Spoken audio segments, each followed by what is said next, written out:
আসসালামু আলাইকুম রহমতুল্লাহি ওয়া বারাকাতুহু।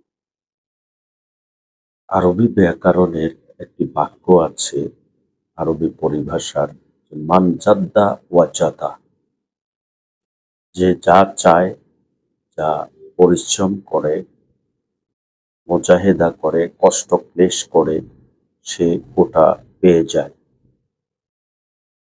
সফলতা কাউকে নিজে নিজে এসে ধরা দেয় না। এই সফলতার জন্য শ্রম, মেধা, অর্থ এগুলো খরচ করতে হয় এবং সময়ের কাঙ্ক্ষিত অবস্থায় আপনাকে দরজার কড়া নাড়তে হবে। অসময়ে নাড়লে কখনো সফলতা আপনাকে ধরা দিবে না। এজন্য যোগে যোগে দার্শনিক, মনীষী, অর্থনীতিবিদ যারাই পরিশ্রম করেছে তারাই কিছু না কিছু উন্নতির শিখরে পৌঁছার অবস্থান স্বচ্ছ পেয়েছে।